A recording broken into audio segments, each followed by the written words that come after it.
Hello everyone, my name's Chris Hart and I'm associated with Manchester University Press, and I'm delighted that you're all joining us for what promises to be an excellent book launch with Peter Beilharz and Mark Davis. I appreciate the timings aren't ideal, so you're either preparing for an evening of rest or wiping the sleep out of your eyes, so I thank you for making the time to join us today. So everyone at the press is excited about bringing you today's event, but before we jump in, I'd just like to do some housekeeping. So firstly, thank you to everyone who's tuned in and is watching this live and interactive book launch. On your screen, you should see an event dashboard containing the option to raise questions. This is for you to type questions throughout the talk, which Peter and Mark will hopefully get around to answering during the Q&A section at the end of the event. Please do ask questions because from the events we've already done, I know the authors really appreciate this interaction with the audience. So as a brief introduction to today's panel, Peter Beilharz is a Professor of Culture and Society at Curtin University, Perth, Western Australia, and the co-founder and editor of the International Journal of Social Theory, Thesis 11. He's the author of over 20 books, including his latest, Intimacy in Postmodern Times, A Friendship with Zygmunt Bauman, which is the subject of today's discussion. Joining Peter today is host Mark Davis. Mark is a lecturer in sociology and director of the Bauman Institute at the University of Leeds, UK, and author of a number of excellent books. We're extremely grateful for him to agreeing to host this event. So without any more from me, I'll now hand you over to Peter and Mark. Okay, cheers, Chris, and good morning to those of you who are here in the UK with myself. Good evening to our friends listening over in Australia, and a warm welcome to everyone in between, obviously. So, Peter, let's begin with the relatively standard opening question to the Armchair series, which is, why did you write the book? Thanks, Mark. Thanks, Chris, and hello all. Good morning. Good evening here. This was a really different experience for me. I mean, like many of us, I've written a lot. You know, I've had a kind of graphomaniac period, nowhere near as bad as Bauman's, but something like it. But this was a different experience because I came to realize after Bauman's death that I needed somehow to move on, and I wasn't actually in motion. I wasn't going anywhere.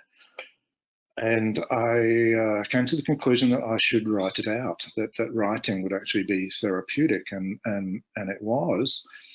But I then realized as I began to write, though the first part was very free, that I had no idea what I was doing. You know, it was shifting register, engaging in a kind of writing that was also autobiographical and I wouldn't say confessional, but raised questions of a kind of disclosure, which are quite different to those in conventional academic writing.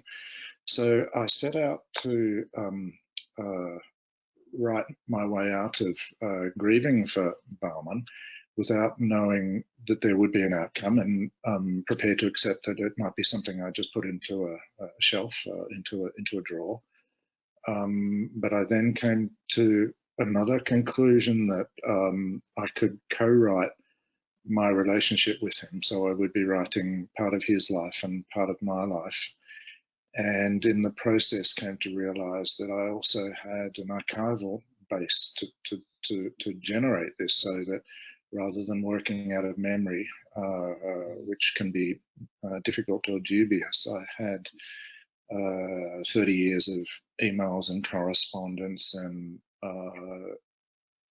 that was really what I think helped to make it work. But as to whether it works, I'm not sure. I think it as a piece of writing, it works fairly well. But I'm not quite sure what the criteria are for this kind of writing. Yeah, and I think that that access to those emails and that archive, that kind of hidden part of Bauman's stories, is obviously something we've been interested in at the University of Leeds as well. But it's kind of a really rich part of the book to get that insight. So let me follow up by asking a kind of related question, which I think gets us to the heart of the book, which is, who is Zygmunt Bauman?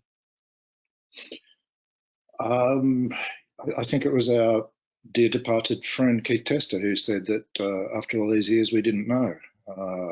We didn't know him. I don't think I would be that agnostic as Keith was, but I think for any person that we know and love in this kind of capacity, or that we work with, it should be said that there are many aspects to the personality, and there are many friends and associates who work in with different aspects of these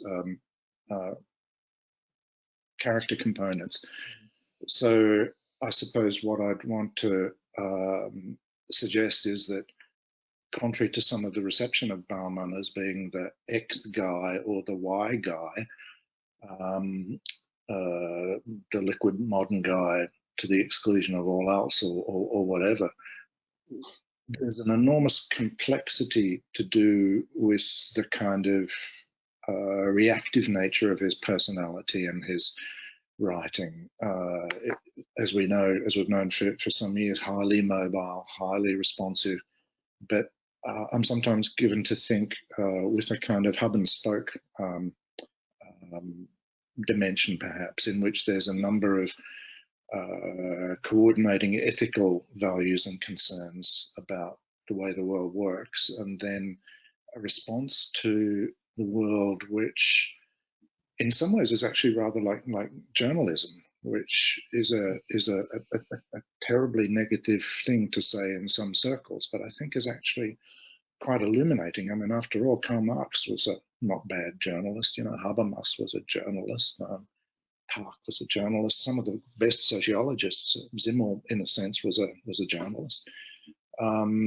So this, well, slipperiness of character, but I think the diversity of interests together with a kind of constancy of ethical concerns. I mean, much of what I guess we need to talk about here and in the state of the world today has to do with trying to make sense of continuity and change. And in Bauman, there's really both of these things. But I suppose the only other thing I'd want to add for the moment is that while I've always been attracted to that notion, which is associated with Freud, but I think is actually Erik Erikson, that the two things that matter most for human beings are work and love.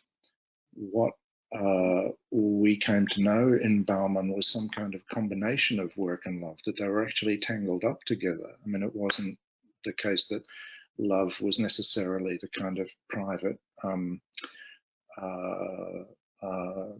amorous relationship that we have with our significant others in the private sphere, but rather that working together was something that generated a kind of intimacy that only belatedly became apparent for what it was. So what was he? I think he was a lot of things to a lot of people, and probably different things to you and to me. Age, proximity, contact, and of course for other people some negative things. There were some aspects of his work and personality which drove other people nuts, which is necessary. Yeah, I think I was fortunate and privileged enough to experience both of those sides of Zygmunt's character at different moments. You kind of hint towards something there that I want to stress, because I think it is an important part of the book, which is the kind of the sense in which there's a positioning of Bauman in relation to one of his better known books, so that he is the liquid modern sociologist, or he's the individual who wrote Modernity and the Holocaust, and that these provide these kind of different entry points to people into his work that then somehow shape their perspective on the whole oeuvre, really, which, as we know, spans 6 decades. So you make the point in the book, quite rightly in my view, that because of that long career, Bauman somehow mistakenly is separated into an early period and a late period, and where that line is drawn somehow differs. For some people it's 1989 with the Holocaust book, with others it's 2000 with Liquid Modernity. My own work tried to establish the significance in Bauman of his writings on culture and hermeneutics in the 1970s for understanding his whole way of doing sociology, and I think that point about journalism is well made. But you obviously knew Bauman before the Holocaust book and after.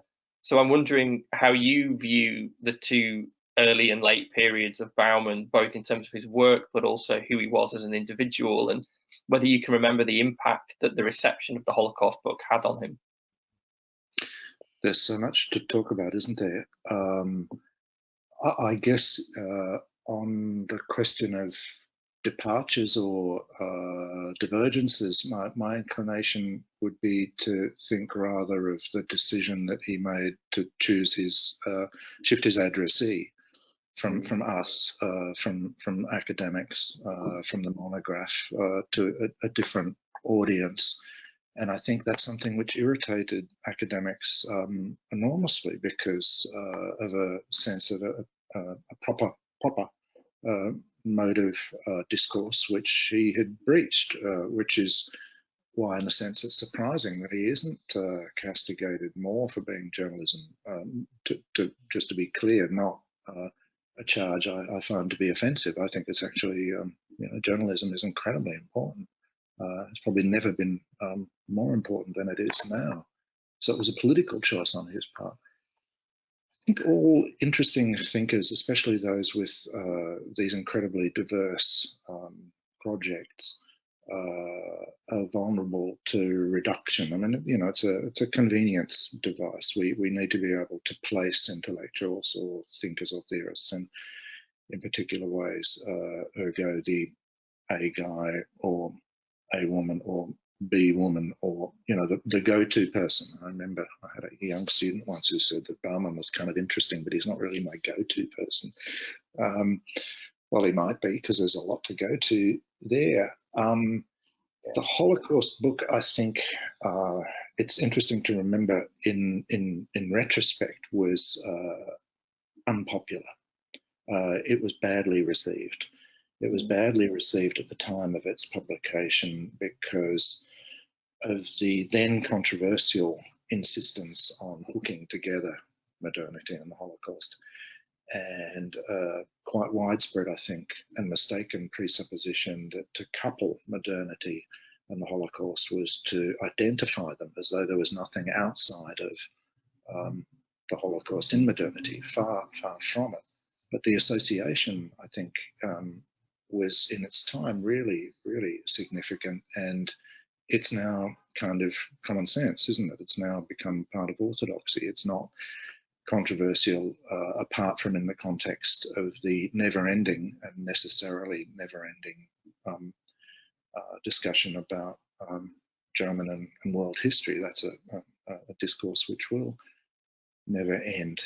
I think you're right that hermeneutics is a kind of early key, and it sometimes strikes me that one of the interesting dimensions to this, which I haven't thought through, I don't know if you have, but the relationship between reading and conversation.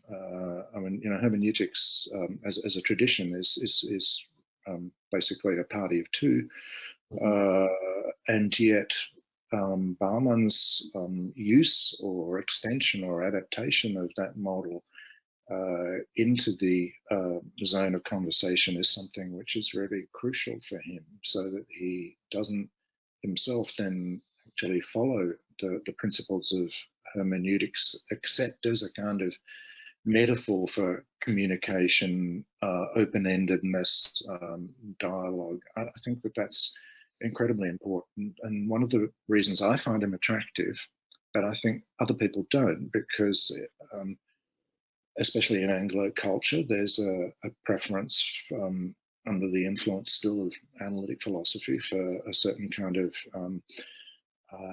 statement, counter-statement, a certain kind of logic, and this is a different way of thinking. Alongside hermeneutics and many other themes, we could list 50 or 60 that we might find of interest, I'm sure. I think that one of the really important earlier inflections was also lifelong, but earlier in a more emphatic way, was the determined interest in intellectuals and sociology of intellectuals. I think Legislators and Interpreters is a book of incredible power, and also significance in its playfulness, in this double ending, in this sense of playing into the possibility that what I say might be persuasive, but it might also have significant limits which we should discuss. He used to say to me, and I'm sure to many other people, because he had many other friends and interlocutors like you and other people who knew him much more intimately than I did in terms of proximity. He used to say to me that early on his interests were in socialism and culture. I think in the long run he was proverbially sociological because his interests were in culture and power. And the two of these are still, in a sense, our kind of master concepts and not reducible to each other. But the conversation about culture is not ever quite limited to the critique of power, which is something that under the influence of Foucault, like most other people in that period, was a really significant part of his way of thinking. Yeah, I think that's right. And Richard Kilminster and Ian Varco pointed to the significance of culture and power in their Festschrift that they published, and seeing that as the kind of continuity. So I think that's really important. Moving on from the Holocaust book and its kind of reception to the other book that was received most popularly recently, which I think, again, you know, for me speaks to this very conscious turn after his formal retirement, where he ceases to be preoccupied with intellectual debates inside the academy and is far more interested in precisely that mode of communication you're pointing to, which is to speak to a public sphere, to speak to people in their everyday lives, and to make the kind of sociological insights around culture and power meaningful to them in their daily lives. That shift in register kind of reaches its apogee with liquid modernity in 2000. And in the book, you call into question the analytical value of the frame of liquid modernity, its metaphor, and to an extent see it as another kind of conceptual neologism of which sociology is a little bit susceptible at times. So could you just explain why that's your position on liquid modernity, and whether there's anything sociologically useful in the metaphor of liquidity? Well, I think there is, and I think for me one of the really interesting personal dimensions of writing this book was learning about myself also, and learning about the limits of what I thought I understood. I guess, you know, familiarity and my kind of proximity at a distance were also in some ways disabling. And like others around Bauman, I think I grew weary of the jokes and the genuflections towards the idea of liquidity, you know, which would come up kind of 3 times in an hour if you were with him. So I think I probably failed to take sufficiently seriously how good that book is. I mean, I think Liquid Modernity is a really, given that his work is inconsistent and that he, I think, sometimes kind of writes and cuts, not arbitrarily, but there are strengths and weaknesses to the distance from systematicity in Bauman's work. I had to reread Liquid Modernity for the process of my writing to rediscover what a good book it is. I think it's actually an extremely good book. And in its own terms, it's quite persuasive. I probably have a long autobiographical twitch, if you can have a long autobiographical twitch, about neologisms and their propensity to become spray-ons, or whatever is a better way to say that new words can become an excuse for laziness, so that liquidity would become a kind of wand which could be waved about as an excuse for thinking. But the more considered part of me, of course, is very happy to recognise that you can do a lot of things even with bad ideas. I mean, I'm not saying it's a bad idea, but there are ideas that are more, it's another bad contemporary metaphor. There are ideas that have more traction than others. But actually, it's all a question of application, really. It's a question of what you do with an idea like this. And I think the underlying tease, and I mean that positively, of the idea of liquid modernity, turbulence, mercurial, the idea of some kind of attempt to push away and get distance on Fordism as something that seemed to be solid,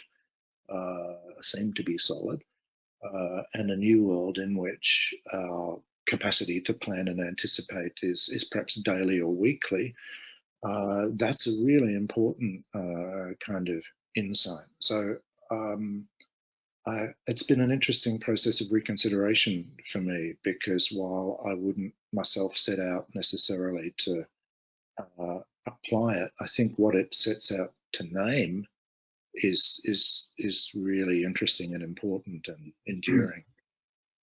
Yeah, I mean, you know, you will know that I'm very fond of liquid modernity as a kind of frame. I found it really useful actually for interdisciplinary conversations with colleagues in other fields for kind of really capturing almost that phenomenological sense that everything's changing and we can't grasp it, or what we can grasp slips away again. You know, whether that's meaning or whether that's something else in our daily lives. It's quite useful for those reasons. So it's yeah, I'm pleased there's a partial reconsideration of its application. Moving beyond Bauman specifically, another thing that I really loved about the book was its documentation of an academic culture that existed before what we might, after James Burnham, call the managerial revolution in universities. And you know, for me, you capture with such affection all of those unseen aspects of intellectual life, the love and labor that goes into our work, as you mentioned before, in relation to Erik Erikson, but that are so often missed by formal performance metrics. But actually are what lead to the great leaps forward in collaborative thinking and having those conversations. You mentioned before the importance of email exchanges, family visits, conferences, other examples of the kind of emotional labor that are such an essential part of the scholarly pursuit. So as someone who entered the academy after the managerial revolution, can you maybe expand a little on how intellectual intimacy is created and sustained over time and great distance, and maybe whether or not that academic culture is something we can rescue from the current managerial revolution? This is another one of those "how long have you got" kind of questions. It's really important, and of course, the minute we approach it, we have to dispel issues of nostalgia and so on and so forth, but also somehow to take on the fact of this incredible transformation in academic institutional life. I mean, it sort of beggars belief. I took up my first secure post in 1988, which was the year that the Dawkins Revolution was introduced by New Labour in Australia. And of course, it took probably 10 years for that to begin to percolate through in terms of managerialism, instrumentalism, metrics. Metrics is a life of its own. But this means that together with the effects of COVID, which for the Australian university system are absolutely devastating, estimated 22,000 job losses for a small system. It's incredible. We have no idea what this is going to look like, this university world, in another 10 years. And there's a serious possibility that we'll lose a whole generation. It's quite seriously devastating. But in parts of the Australian system, like those at La Trobe, there were, and I can't generalize about this because it's not generalizable, there were intellectual cultures which were based on generosity and openness and enthusiasm and sharing. And I think we learned in that culture that this was something very precious, which needed to be encouraged and sustained and shepherded. And this meant working against, even then, the incredibly aggressive imperatives of self-promotion, self-advance, possessive individualism. You know, the kind of I began with the disavowal of nostalgia. I mean, you know, anybody as old as me or older will tell you that universities were also awful places in that period because of all of these factors, backstabbing and jealousy and you know, terrible bullying, you know, really, really awful stuff.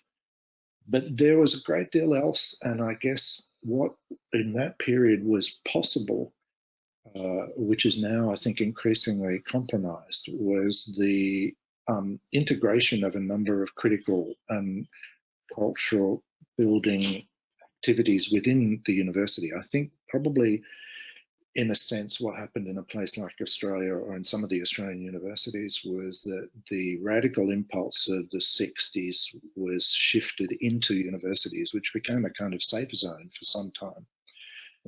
So there was an overinvestment of activity in the universities. Universities were seen to be safe places for the pursuit of ideas, criticism, culture, hermeneutics, sharing. And now a great deal of that has gone.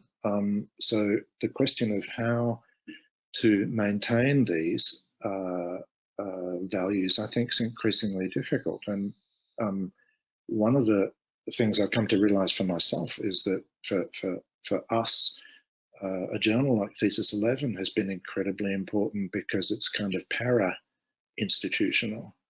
You know, it intersects with institutions in different ways, but it's also independent, so that when these criteria, such as how much money you can make, how many points you can earn, become overwhelming, and people are engaged in the madness of the kind of grant seeking, which means that they can't ever finish the one that they're on because they're always being whipped to get on to the next one, etc., etc. This kind of rat's wheel, accelerated, socially accelerated Hartmut Rosa rat's wheel, which means that nothing ever gets finished. I think maybe the challenge is to think of ways to work within and alongside universities, because after all, a lot of what we used to do, people like us used to do 100 years ago or even 50 years ago, happened in civil society. I mean, it happened in churches and the labour movement and women's movements, and there's that's another challenge to try and interpret what's happened there. But I think universities can no longer be thought of as necessarily being places of sustenance for practices like critical theory, so that trying to work out how to negotiate networks in and outside of universities is really going to be a massive challenge for us. Yeah. Last question for now, and then I'd like to invite those listening to to join us in debating Bauman's work in the book. One of the challenges that you and I have both faced over the years is trying to keep up with Bauman's prodigious rate of publication. You know, often 2 books a year, especially after 2000, was pretty typical. So, reflecting back on his career that began in the 1950s with essays on the conservatism of Polish youth at the time, and ending in 2017 with the posthumous publication of Retrotopia. I'm wondering, looking back as you've done through the book, what you feel the principal lessons of Bauman's sociology are for contemporary readers, and picking up on the theme of friendship, why we should still all consider Bauman to be our friend. Another small question. I like the small ones, the focused ones. I noticed. So what's left? I still tend to think of Bauman's work as a kind of storehouse of possibilities. You know, as I joked earlier, we could make up a list of 50 or so interesting things to discuss for the next 50 weeks or whatever.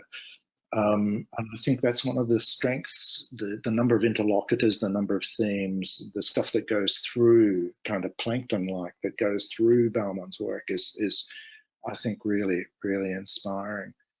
I think this is not quite to answer your question, but maybe the one that follows on from it, so to speak.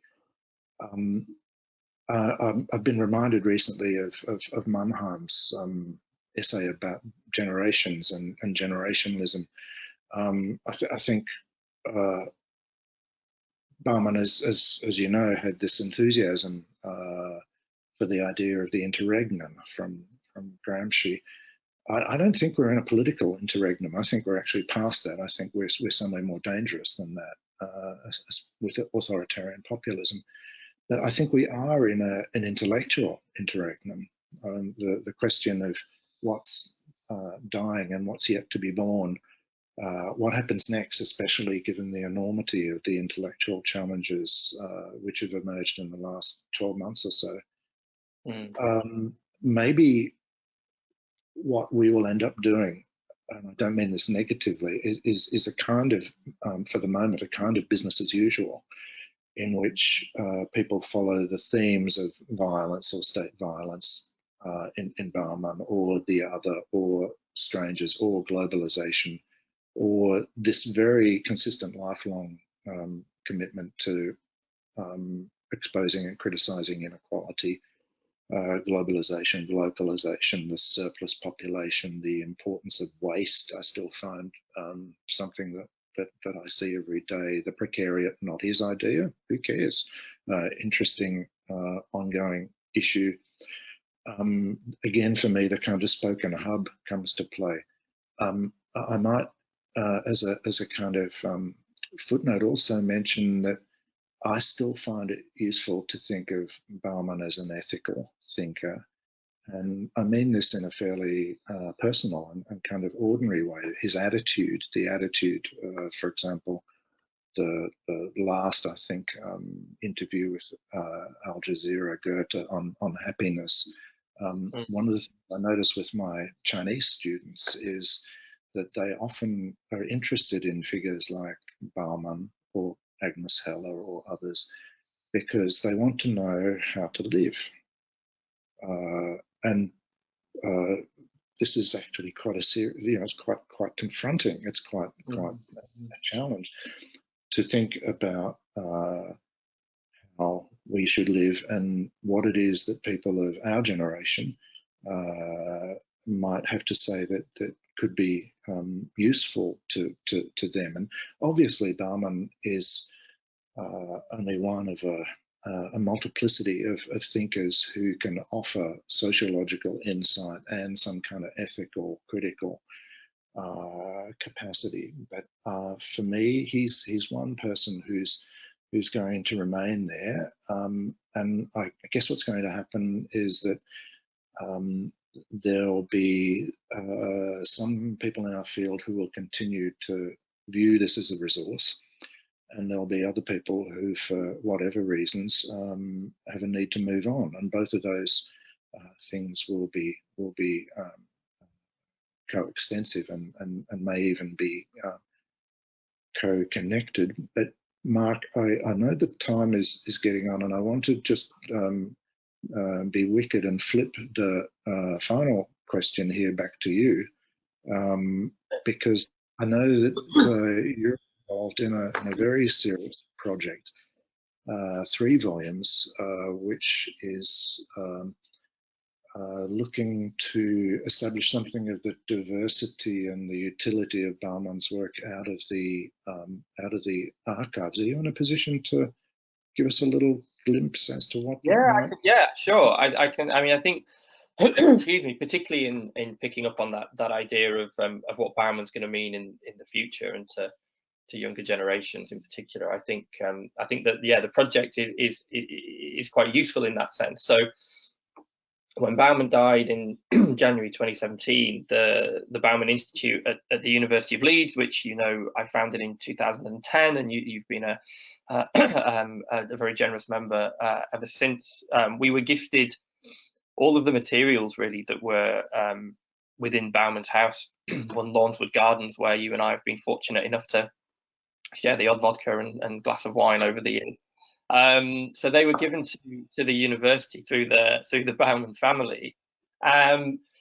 Excuse me. So in partnership with the Polish Academy of Sciences, we secured some funding to begin working with a team of professional archivists to work our way through all of the material that was in Zygmunt's home at the time, which was a kind of mix of paperwork, and I mean you remember the state of his filing system, as it was known, kind of on the floor, is pretty much as good as you're going to get. So, I mean, to give a sense of scale, the archive is around 150 boxes of paperwork, 400 CDs, 50 USB sticks, all of partially completed, unpublished drafts of essays and pieces he was working on right up to the end of his life. So we were given the privileged task really of working through all of that material to see what was there that hadn't previously been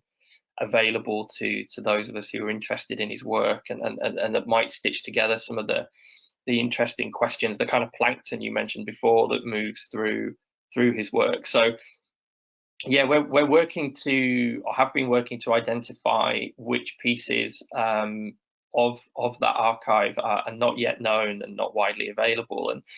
And we've just finished putting together the first volume of a selected writing series, which the first volume is on culture and art, 2 more to follow on history and politics, and 1 on theory and society. And what I think is really interesting about what we're doing is that we're trying to position the kind of the multifaceted character of Bauman's work, which we've talked about already, but also the multilingual, that a lot of his Polish writing has previously been unavailable to English only scholars. And so the translation of that material has been really fascinating, partly for some of the things that we didn't know Bauman was interested in, video games being one for more recently, which was quite interesting, but again speaks to his desire to kind of hoover up what it is that's interesting other people and to try to engage them in a conversation about it, which is interesting.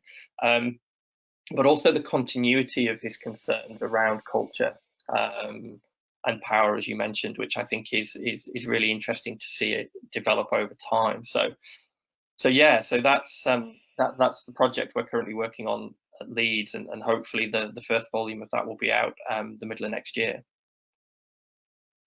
Archives, eh? Thank you for asking about it. So we've got a couple of questions that have come through that are going to rely on me being able to manage this, unless I could call upon Chris to maybe come in and help me out at this stage and maybe relay the questions to us. Chris, are you still? I'm still here, yeah. Thanks, Mark. That's a relief. If you'd left at this point, I'm not going to. We'd really be in trouble.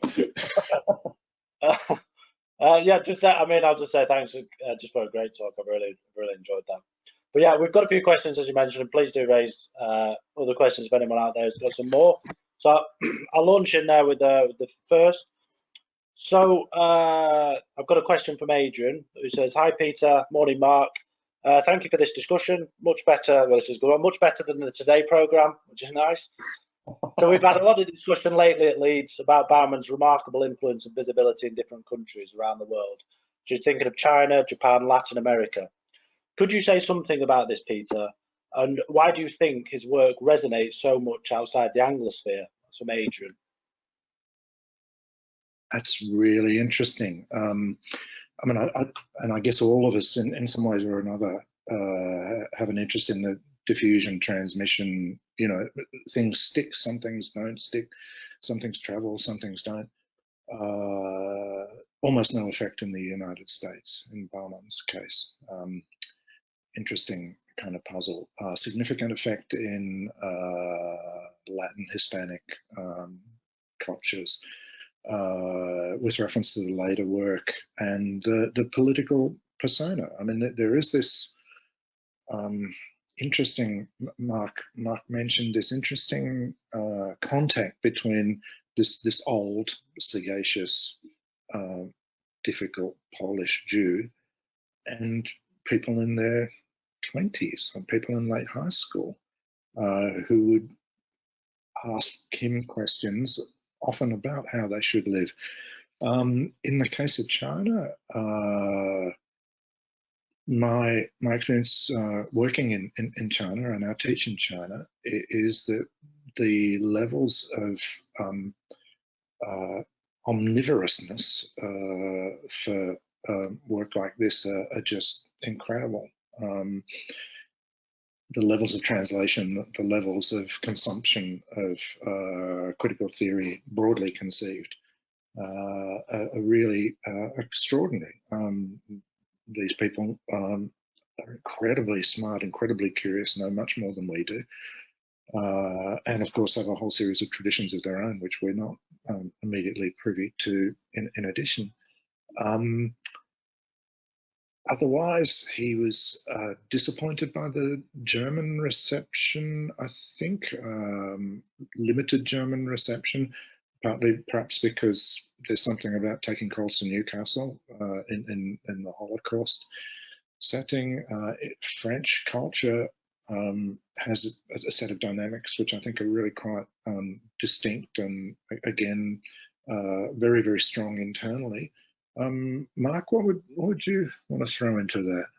Yeah, I mean, firstly, I'd agree with all of that. The thing that I hear most often, and this has been through not only visiting international scholars, but also students who've come to the Bauman Institute at Leeds, is, I hear it so often for it not to be just anecdotal, which is reading Bauman is telling me what it feels like to live my own life.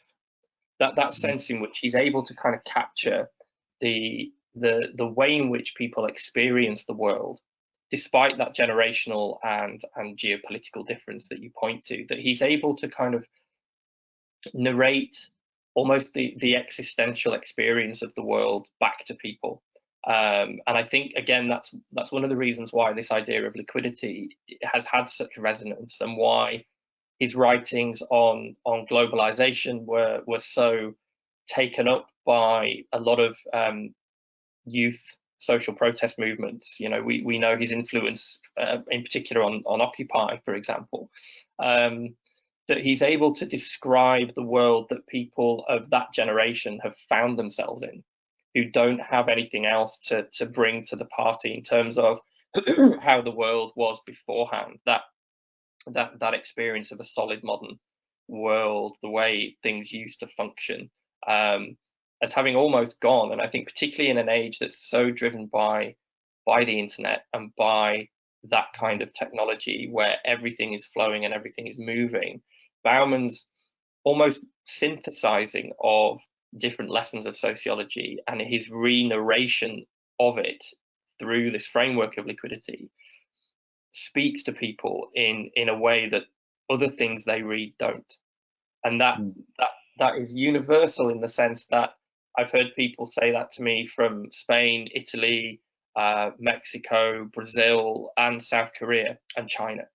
And so that's, whilst that's bad social science from a methodological sense, that there's enough of a reach there and a difference of experience to say that there's something in Bauman's ability to capture people's experience of their own lives and to explain what's happening to them in a way that is meaningful.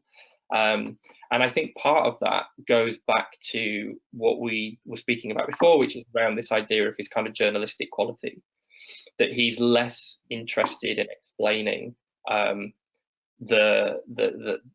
explaining Mannheim or Weber.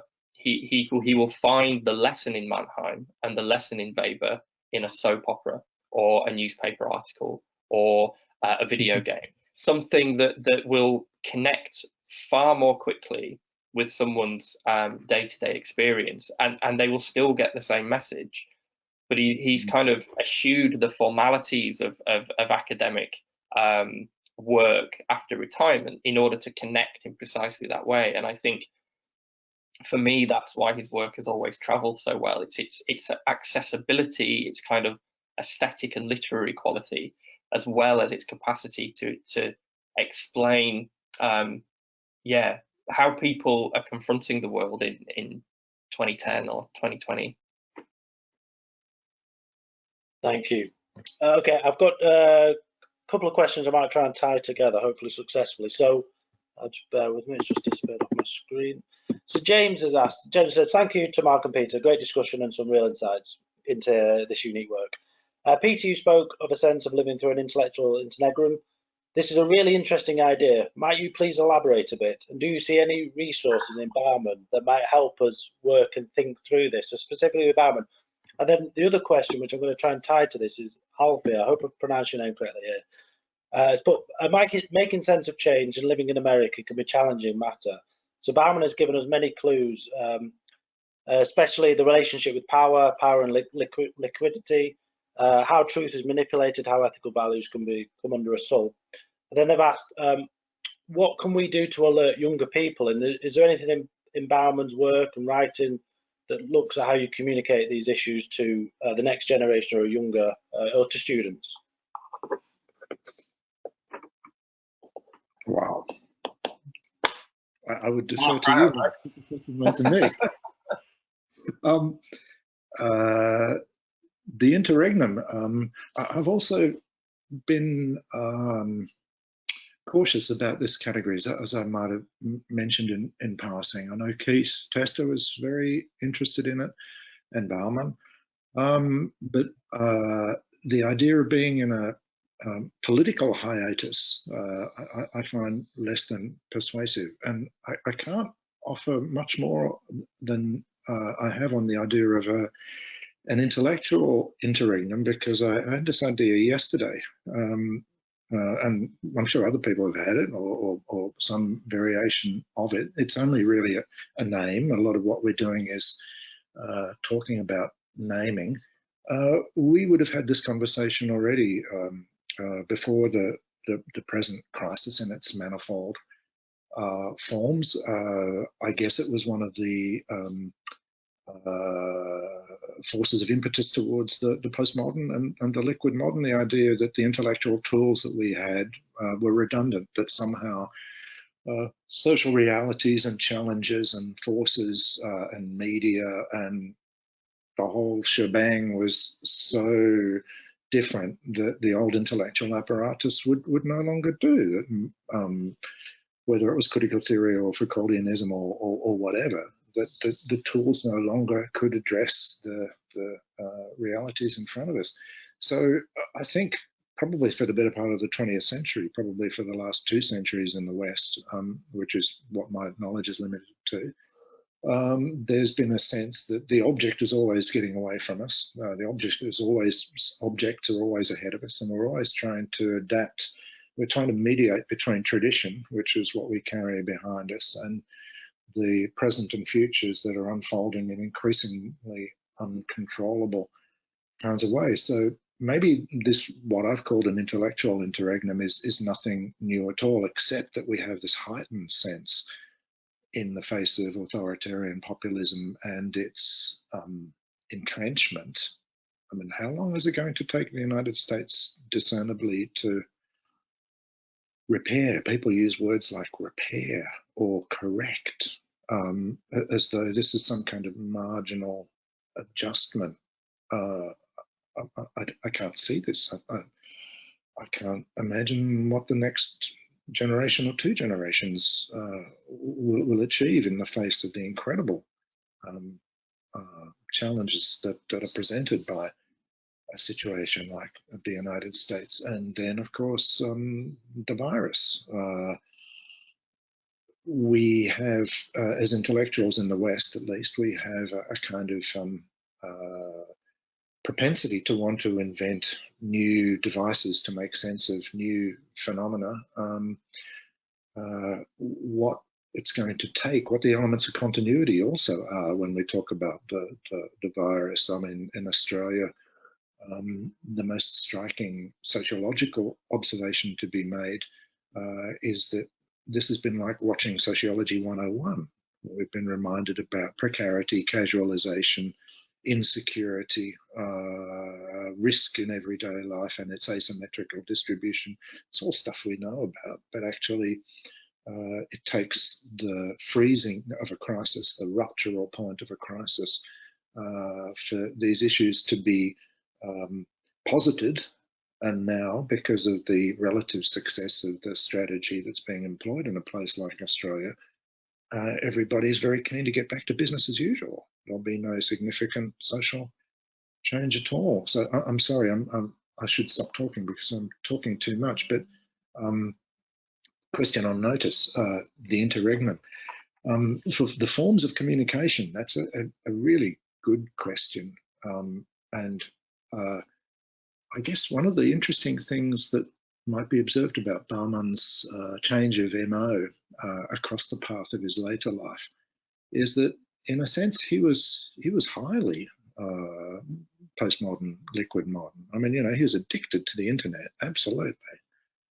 He I think, was immersed in that urgency and turnover and novelty afforded by certain kinds of social media. Do we need to stop writing books? Maybe. Are there better ways to communicate this? Are there better ways to teach in the face of what's likely to be an irreversible shift into online teaching in the West? That's a really, really good question. What the best means of communication are of what are fairly straightforward, in a sense, ideas, but the transformation of our lives by social media. You know, should we be doing Twitter? Should that be the primary source of our activities? I don't know. Mark. I mean, I can. Anything I say is going to be deeply unsatisfactory in the face of those questions. But I think maybe to try and tie the two things together, I wonder if I'm remembering Bauman saying in response to the fall of the Berlin Wall in 1989 and what his kind of shift towards seeing postmodernity as a useful kind of sociological category, that we had to make a decision between developing a sociology of postmodernity. In other words, the old categories are still relevant. Excuse me. The old categories are still relevant, and we're analysing a new object. Or we need to have a postmodern sociology, and the whole thing needs to change in order to grapple this new reality. And as we know, he becomes gradually disenchanted with the opportunity that the fall of the Berlin Wall presents for a radical kind of social renewal. And towards the end of that decade, you know, I think through prompting from Keith, rediscovers this kind of Gramscian idea of the interregnum, and liquid modernity emerges. And I wonder if Bauman's use of liquidity and his turn towards writing these kind of shorter books for a public audience rather than an academic audience is both his response to an intellectual interregnum and an attempt to communicate differently to a new audience.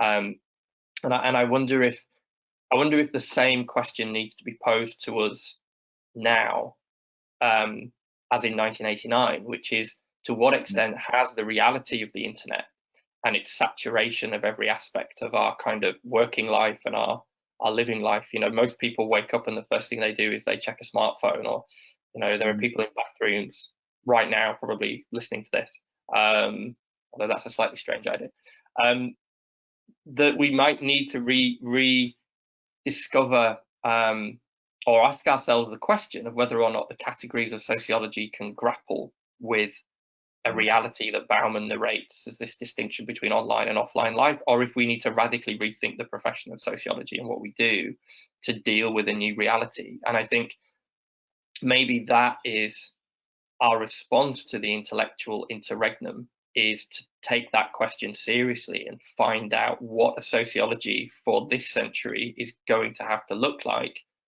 if we want to get the lessons that we know are important across to a generation who experience the world primarily through a screen, and will increasingly do so, as you say, with the push towards accessing academic knowledge through online, an online student experience rather than a book-based or face-to-face one. So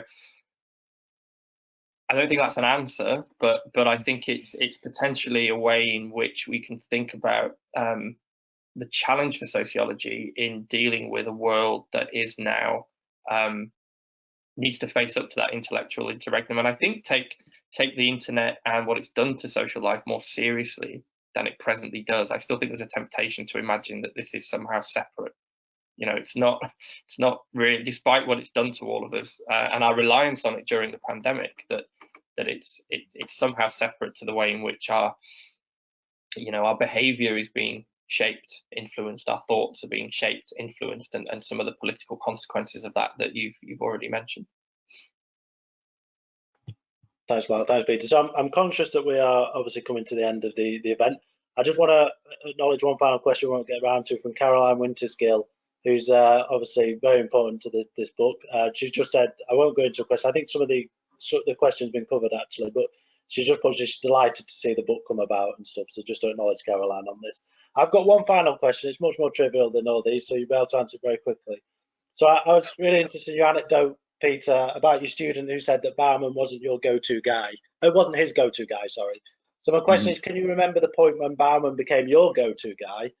And was it a sort of slow cultivation? And I'd say the same to Mark as well. Or was it sort of immediate appeal, and what was that? Golly. Firstly, Caroline, thank you. Without you and some significant others, this would not have happened, for whatever it's worth. So thank you. Editing is such an important and invisible activity. Is it contrary of me to say in my intellectual life, I think there's a pattern, but there's also some promiscuity. I've been really, really fortunate in many ways. I've been very fortunate to be well taught and to be exposed to some major significant intellectuals, some of whom became my friends, and Bauman was one of them. But my inspirations, my sources of inspiration have always been plural. They've always been from within and around Marxism, which for me has been one of the richest 20th century experiences, which again turns us back, inflects us back towards Marx's massive query over the 21st century. What happens now, what's continuous and what needs to be not adapted, but actually somehow invented. But my great inspirations have been people like Bauman and Castriadis and Agnes Haller, and an Australian called Bernard Smith, and my teacher Alistair Davidson. I mean, I've had this fantastic privilege, and I think people probably overuse that word now as a kind of preface. We are privileged, we know that we're privileged, but the privilege that I've had in this exposure and this generosity and this kind of pre-Amazon sort of, if you like this, you'll like this, this kind of amazing willingness of this generation of intellectuals who survived the travails of the 20th century to say, you must read this, let's talk about that. Again, to return to one of Mark's important questions, one of the challenges in the new university system, whatever that is, would be trying to work out how to keep that alive, that kind of post-instrumental or extra instrumental cultivation of intellectual and literary and aesthetic and critical capacity. So Bauman was special enough for me to have written this book about. The others that I've been much inspired by, I've written about in different registers, but with Bauman, to return perhaps to where we began, the initial impulse was really a personal one, and I didn't know if it would result in, I didn't know what it would result in. It was a reflection perhaps of Bauman's own habits, that if you're in trouble, you write. There are other things you can do, but for Bauman, every morning what he would do is read and write. So it's actually a really interesting survival strategy for those of us who are sufficiently privileged not to have to scramble for our livings in the way that so many of the world's population do today. So thanks for the question. Thanks for the event. I think that's a great way to finish as well, Chris. So maybe we should leave the final word to Peter. Yeah, I think that's a good idea. So that's it. Yeah, so we've come to the end. I just want to obviously extend my thanks to you both. It's been a fascinating talk, and having read the book, I really enjoyed it. It's particularly, I'm glad you asked the question, Mark, about the sort of life before the managerial turn or the managerial revolution, because that's the bit, for someone who spends his whole day staring at a computer screen, it's the bit I found the most interesting. Yeah, so just say thank you. The book is available, so if anyone wants to get it sold for all good booksellers, anyone in Australia, our books are distributed through New South Wales Press, New South Books, so it should be available through that. But just to say thank you again for everybody who's turned up, either morning or evening, really appreciate it. So thank you to you both, much appreciated, and I hope you have a rest of a good day or evening. Right, thank you. Cheers, Chris. Cheers, Peter. Lovely to see you. So, thanks, Mark. Thanks, Chris. Bye-bye. Bye.